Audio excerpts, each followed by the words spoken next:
Hey guys, this is my AEP 855 Module 7 uh, video about the human resource frame and my hierarchy. So the human resource frame by Bowman and Deal of 2013, basically it was an organization or a business style, a leadership style, and it was all based on caring. That was my big takeaway. The organization, the business, it needs to look at caring for the people underneath them. So Bowman and Deal talked a lot about the organization it viewed the organization as a family structure, not just a structure that saw people as machines to get a job done or to get work done. It was a family structure. People cared about different positions, and they took into account the human's needs, the human's goals, not just the organization's goals. So those organization goals align with what the human needs were, again, as they are doing much of the work. But also, again, caring for the people, valued the input of the people. There was open and clear communication. They valued what the people said. They valued their input. And also the people were accounted for, included in the decision-making processes. So basically, again, like I said, it's a leadership style, an organization style, all based on caring. And the leader of that style would be a servant leadership, that the ones at the top, the ones in the high positions, were not just making those underneath them do hard work, a ton of work, not paying them anything, whatever. They were leading by example, being a servant leader. It also reminded me a lot of a democratic leadership style, just that they accounted for those underneath them, kind of the people ruled. That's what I thought. So my hierarchy, I so principal at top. I know the student should be at the center of what a school or education is about, and I understand that. It's all about the students. You should always be looking out for the well-being of the students. However, I think the teachers have to be placed above the students. The principal has to do this, and uh, the principal and the leaders need to kind of give the teachers and show them that they're in this leadership style as well, and that they do place them above the students. So much here, I believe this. I know. I just feel like the teachers are in front of the students so much, more than anybody, probably more than parents at this time in their lives. Middle school, high school, whatever.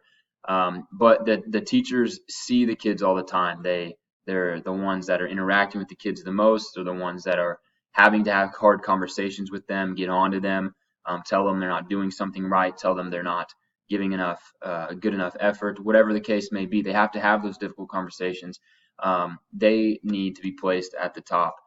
Um, and as well, a lot of the times, the teachers are the ones that are coaching the students. The teachers are the ones that are giving up their evenings, giving up their summers, giving up their weekends.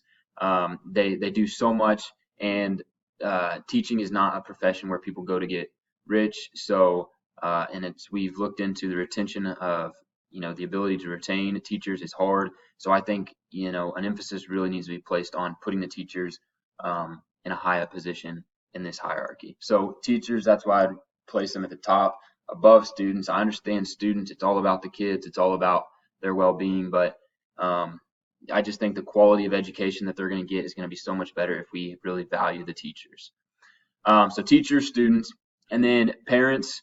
I think parents, office staff, alumni, community kind of all rank in the same little third tier here. Parents can be a huge asset. They can also be difficult to work with, but and I'm sure when I become a parent, I'll really be biased with my kid, but the input of the parents needs to be looked out for. You need to keep them in mind at all times and try to use them as an asset. Office staff, they do so much. A lot of times the stuff that goes unnoticed, the organization, the day-to-day kind of grind stuff, they're doing all kinds of that. So very important as well. Alumni and the community, maintaining hopefully good relationships with both. A lot of times they can really help out in donations or with contributions or whatever. And then community both ways, helping the community out with projects or service opportunities or whatever it may be, but then also trying to get the most out of the community for our kids as well. And then my last tier here, and I don't mean this as an insult to any of them, but paras, the maintenance staff, the cooks, the custodians, they do a ton of work. Oftentimes, again, the work that goes unnoticed, but they're extremely vital to the success of the organization.